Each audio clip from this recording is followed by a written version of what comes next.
నాకు ఈ వీడియో చేయడానికి చాలా నర్వస్నెస్, ఎక్సైట్మెంట్, టెన్షన్ అలా చాలా మిక్స్డ్ ఫీలింగ్స్ వస్తున్నాయి. ఓకే, ఎలా అయినా చేస్తాను.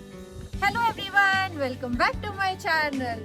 అందరూ ఎలా ఉన్నారు? నేను బాగున్నాను, మీరందరూ కూడా బాగున్నారు అనుకుంటున్నాను. సో ఈ రోజు వీడియోలో నేను real estate in Canada and how I got my first house అనేది చెప్పబోతున్నాను. సో నేను ఇల్లు కొన్న విషయం అందరికీ తెలుసు, చాలా మందికి. ఒక్క రీల్ వల్ల. మీకు పిఆర్ ఉందా? నాకు పిఆర్ లేదు. ఈ ఇల్లు ఎలా కొన్నావు మరి? సో ఈ రీల్ వల్ల ప్రపంచ నలుమూలలకి ఈ రీల్ వెళ్ళింది. నా ఫ్రెండ్స్ ఆఫ్ ఫ్రెండ్స్, ఫ్యామిలీ అందరూ నాకే ఈ రీల్ పెట్టి కంగ్రాచులేషన్స్ చెప్పారు. నాకు చాలా ఆక్వర్డ్ ఫీలింగ్ లో వచ్చింది. అయ్యో, నేను వాళ్ళకి చెప్పలేదు, వాళ్ళే తెలుసుకొని నాకు కంగ్రాచులేట్ చేస్తున్నారని. బట్ కొన్ని రీజన్స్ వల్ల నేను చెప్పలేదు. ఎందుకంటే ఫస్ట్ థింగ్ ఏంటంటే, ఇది నా ప్రైమరీ హౌస్ అని నేను తీసుకోలేదు. ఇది జస్ట్ ఒక ఇన్వెస్ట్మెంట్ పర్పస్ లాగా తీసుకున్నాను. అంటే ఇప్పుడు నేను ఎటు లైక్ స్టూడెంట్ లైఫ్ ఇంకా వర్కింగ్ కదా, ఫ్యామిలీ ఇంకా రాలేదు కాబట్టి నేను ఒక రూమ్లో ఉండి మిగతా రూమ్స్ రెంట్ అవుట్ చేసి దాంతో ఈఎంఐస్ పే చేద్దామని ఒక ఇన్వెస్ట్మెంట్ ప్లాన్ వేసుకొని ఇల్లు తీసుకున్నాను తప్ప ఇదే నా ఫ్యామిలీ హౌస్ అయితే కాదు. సో అందుకే నేను ఎవరికి చెప్పలేదు. ఆల్సో ఇది గ్రేటెస్ట్ అచీవ్మెంట్ అని నేనేం ఫీల్ అవ్వట్లేదు. There are so many things to be achieved in life. So అదొక రీజన్. సారీ టు ఆల్, నేనే పర్సనల్గా చెప్పలేదు మీకు, ఒక రీల్ ద్వారా తెలిసినందుకు. Coming to real estate in Canada, India real estate market, ఇక్కడ కెనేడియన్ రియల్ ఎస్టేట్ మార్కెట్ చాలా డిఫరెన్స్ ఉంటుంది. ఒకటి ఏంటంటే, మనం ఇండియాలో ఎవరైనా ఓనర్ ఇల్లు అమ్ముతుంటే మనం డైరెక్ట్గా వాళ్ళ దగ్గరికి వెళ్ళి డీలింగ్ చేసుకొని రిజిస్టర్ ఆఫీస్లో రిజిస్టర్ చేయించుకుంటాం. బట్ ఇక్కడ అలా కాదు. మనకు ఒక real estate agent or broker ఉంటారు, వాళ్ళ ద్వారాయే మనం ఒక ఇల్లు కొనుక్కోగలం. అంటే ఒక ట్రేడ్లో ఐదర్ సెల్లర్ సైడ్ నుంచి అయినా బయ్యర్ సైడ్ నుంచి అయినా ఒక రియల్ ఎస్టేట్ ఏజెంట్ ఉండాలన్నమాట. సో అదొక డిఫరెన్స్ మేజర్ ఉంటుంది. సెకండ్ థింగ్ ఏంటంటే, మనకి ఇక్కడ హౌసింగ్ ప్రైజెస్ ఎలా ఉంటాయంటే, ఇప్పుడు సపోజ్ మా ఇంటి పక్కన ఇల్లు 300Kకి సెల్ అయిందంటే మా ఇంటి వాల్యూ ఆబ్వియస్గా తగ్గిపోతుంది. ఎందుకంటే ఇక్కడ ఏదో స్క్వేర్ ఫుటేజ్ బేస్డ్ వాల్యూలా ఉండదు. సరౌండింగ్స్లో ఉన్న ప్రాపర్టీస్ ఎంత రేటుకి అమ్మాయి ఆ రీసెంట్ టైమ్స్లో, లైక్ బిఫోర్ 6 months, దాన్ని బట్టి మన ఇంటి వాల్యూ అనేది క్యాలిక్యులేట్ అవుతుంది అనమాట. సో నేను బయర్స్ మార్కెట్లో తీసుకున్న ఇల్లు. అంటే ఇక్కడ number of inventory in the market is more than the number of people buying the houses. So అందుకు నాకు కొంచెం రీజనబుల్ ప్రైస్కి వచ్చింది అనమాట. Back in 2022 prices are like sky rocketing. చాలా ఎక్కువ ఉండేవి, అఫోర్డ్ కూడా చేయలేకపోయారు. బట్ ఇప్పటికీ చాలా తగ్గాయి, అందరు చాలా అఫోర్డ్ చేయగలుగుతున్నారు. మెయిన్లీ ఫస్ట్ టైం హోమ్ బయర్స్కి అయితే ఇప్పుడు కరెక్ట్ మార్కెట్ అని చెప్తాను. అండ్ అన్ఫార్చునేట్లీ నేను ఫుల్ హౌస్ టూర్ అయితే చెయ్యలేను. ఎందుకంటే నేను ఒక్క రూమే ఉంచుకొని all other 5 rooms rent out చేసేసాను కాబట్టి I don't want to invade their privacy. అందుకు జస్ట్ కామన్ ఏరియాస్, మా ఇంటి సరౌండింగ్స్ చూపిస్తాను. ఓకేనా? ఇదే మన ఇల్లు. యూనివర్సిటీ నుంచి less than 5 minutes walk and bus stop కూడా నియరే. సో నా మెయిన్ కాన్సన్ట్రేషన్ అంతా స్టూడెంట్ రెంటల్. సో అందుకే యూనివర్సిటీ దగ్గర తీసుకున్నా. ఇదంతా డ్రైవ్ వే, ఒక 2 cars పట్టేలాగా. మనకి ఏంటంటే ఇండియాలా కాదు, ఇక్కడ చాలా రూల్స్ అండ్ రెగ్యులేషన్స్ ఉంటాయి. ఫర్ సపోజ్ ఈ ఇల్లు R1 జోనింగ్ వస్తుంది, అంటే సింగిల్ ఫ్యామిలీ హోమ్. నేను బిల్ చేయాలంటే జోనింగ్కి అప్లై చేయాలి, పర్మిట్స్, అలా చాలా రూల్స్ అండ్ రెగ్యులేషన్స్ ఉంటాయి. ఆల్సో ఇన్ కేస్ ఇండియాలో ఇదే ప్లేస్ ఉంటే మనం ఏం చేస్తాం, గార్డెనింగ్ లేకపోతే ఏదో చిన్న కన్స్ట్రక్షన్ చేస్తాం కదా. ఇక్కడ అలా అవ్వదు. మినిమం సెట్ బ్యాక్స్ అనేవి ఉంటాయి అన్నమాట. ఇంటికి ఉండాల్సింది అవన్నీ మనం ఒబే చేయాలి. లోపలికి వెళ్దాం రండి.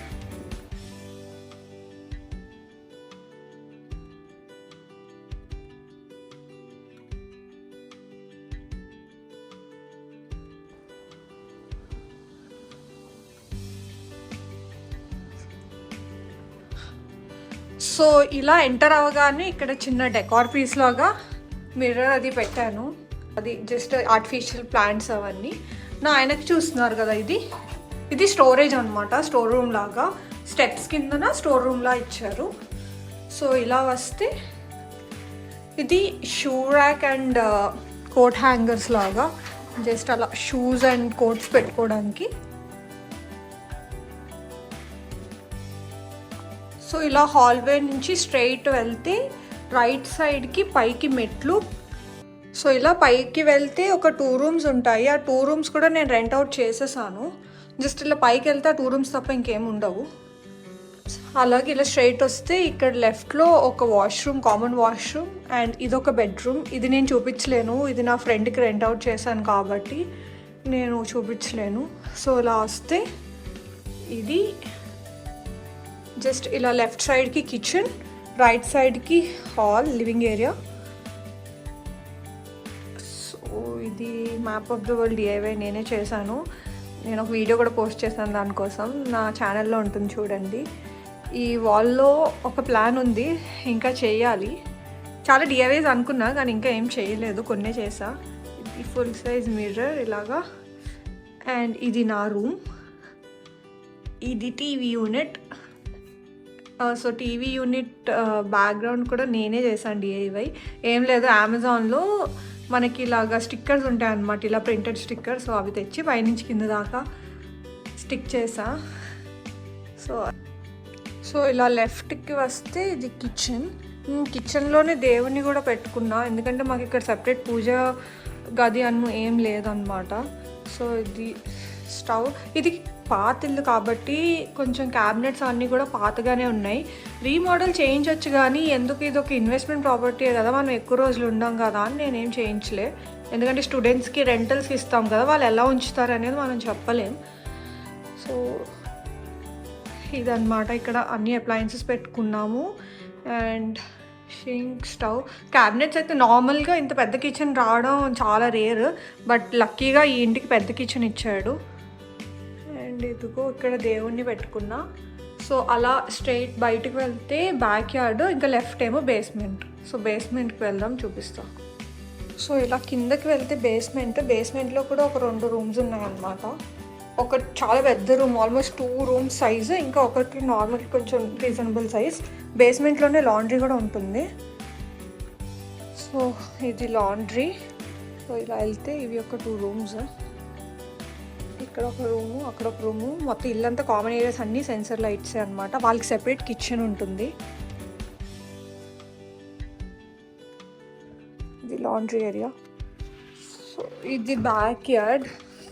ఇప్పుడు యాక్చువల్లీ టైం 5:30 ఎంత అయింది, ఆల్రెడీ చీకటి పడిపోయింది. జస్ట్ ఇక్కడ కుర్చీలు వేసుకున్నాం, కొన్ని ఇలా వేసుకున్నాం. అండ్ ఇది back yard. So Diwali celebrations అవన్నీ మీరు చూసుంటే ఇక్కడే చేసాము. సమ్మర్లో యాక్చువల్లీ బాగుంటుంది బ్యాక్ యార్డ్, ఇప్పుడైతే చలి వణికిస్తుంది కాబట్టి ఎక్కువ బ్యాక్ యార్డ్లోకి రాము.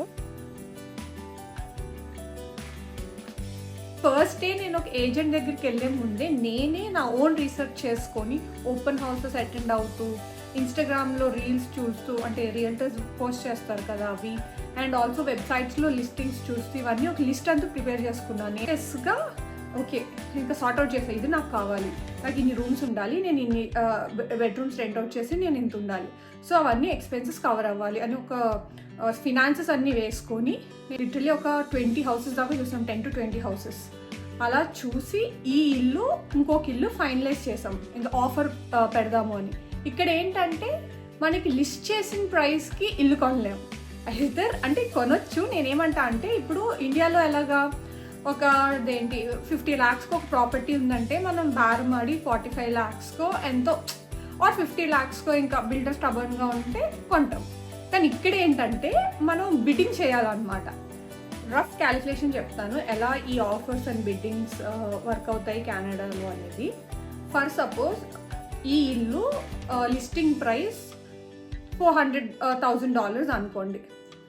$400,000కి మనం లో బాల్ ఆఫర్ అయినా ఇవ్వచ్చు, లేదా ఇన్ కేస్ అది సెల్లర్స్ మార్కెట్ అంటే చాలా ఫాస్ట్గా ఇల్లు సెల్ అయిపోతున్నాయి అనుకుంటే మనం లిస్టింగ్ ప్రైస్కి కొంచెం ఎక్కువైనా వేస్తాం, ఎందుకంటే మనం ఆఫర్ సెక్యూర్ చేసుకోవడానికి. మేము కౌంటర్ ఆఫర్స్ ఆ రోజు రాత్రి అంతా మేము కౌంటర్ ఆఫర్ అంటూ నడుస్తూనే ఉన్నాయి. లిటరలీ ఒక 5-6 టైమ్స్ బ్యాక్ అండ్ ఫోర్త్ అయ్యింది డీలింగ్. ఫైనలీ ఒక ప్రైస్కి ప్లస్ కొంత అమౌంట్ సెల్లర్ మాకు క్యాష్ బ్యాక్ కూడా ఇచ్చేలాగా ఆఫర్ సైన్ చేశాను అనమాట. అలా అప్పుడు మార్చ్ 1st వీక్లో నేను ఆఫర్ సైన్ చేశాను. అక్కడి నుంచి 90 డేస్లో అంటే క్లోజింగ్ అనమాట. ఎందుకంటే ఈలోపు లాయర్ టైటిల్ సర్చెస్ అలా చాలా ప్రాసెస్ ఉంటుంది, ఇండియాలో కాదు చెప్పాను కదా. సో ఈ 90 డేస్లోని ఆ ప్రాసెస్ అంతా ఫినిష్ చేసుకొని నాకు జూన్ 5th క్లోజింగ్ అనమాట. June 5th closing. ఆ రోజు కీస్ తీసుకున్నా. ఆ రోజు నైట్, జూన్ 5th నైట్ మా డాడీ వచ్చారు. జూన్ 8th గృహప్రవేశం చేశాను. మా డాడీ ఒక 2 weeks ఉండి వెళ్ళిపోయారు.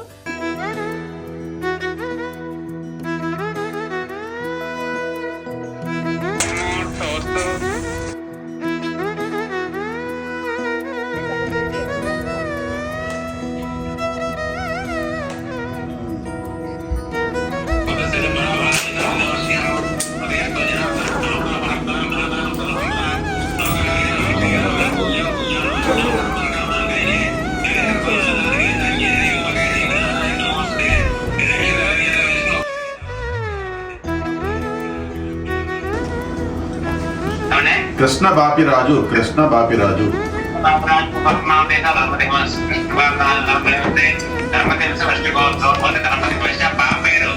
సాయి నమ్రత. నమ్రత.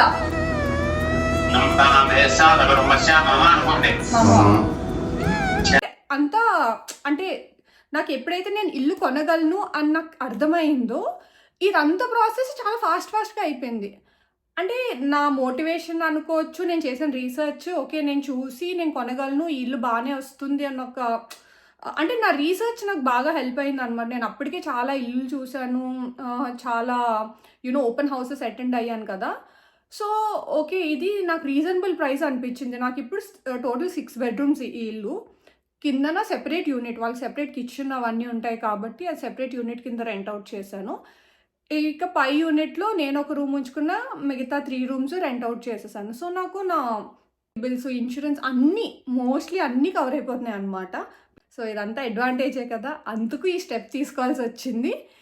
అండ్ ఆల్సో ఎందుకు చెప్పలేదంటే ఇది ఇన్వెస్ట్మెంట్ ప్రాపర్టీ కాబట్టి నేను మేబీ నెక్స్ట్ ఇయరే మూవ్ అవుట్ అయిపోవచ్చు ఇంట్లోంచి, ఈ ఇయర్ ఎండింగ్కే మూవ్ అవుట్ అయిపోవచ్చు, ఏదైనా అవ్వచ్చు. సో నాకే తెలియదు నేను ఇంట్లో ఎన్ని రోజులు ఉంటానో. పేరుకే నేను ఇల్లు కొన్నాను, కానీ మీరు ఇప్పుడు ఒక గోల్డ్లోనో స్టాక్స్లోనో ఎలా ఇన్వెస్ట్ చేస్తారో నేను అలా ఇంటి మీద ఇన్వెస్ట్ చేశాను అంతే. There is nothing secret to hide it.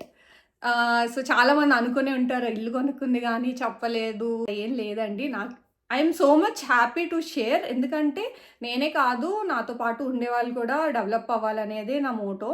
So actually నేను ఇల్లు కొన్నానని నా ఫ్రెండ్ కూడా నన్ను చూసి ఇన్స్పైర్ అయ్యి ఇల్లు కొన్నాడు. నేను చాలా హ్యాపీ దానికి.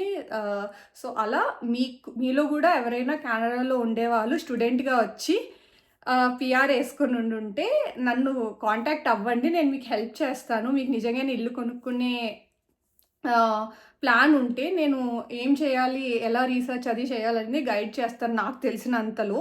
నేనే రియల్ ఎస్టేట్ ఏజెంట్ని కాదు, జస్ట్ చెప్తున్నా. నేను ఆల్రెడీ ఆ ప్రాసెస్ గో త్రూ అయ్యాను కాబట్టి మీకు ఏమైనా హెల్ప్ఫుల్ అయ్యే టిప్స్ అవన్నీ ఉంటే చెప్తాను. ఆల్సో నేనైతే ఒక సిరీస్ చేద్దాము, ఇలా ఇల్లు ఎలా కొన్నాను, ఏమేమి చూసుకోవాలి, ఎలా డౌన్ పేమెంట్కి సేవ్ చేయాలి, ఇవన్నీ. సో ఆ సిరీస్ కూడా త్వరలో చేసి పబ్లిష్ చేస్తాను, మీరు దాన్ని కూడా తప్పకుండా చూడండి. సో చూసారు కదా, అది ఈరోజు వీడియో, నా ఇల్లు స్టోరీ అది అనమాట.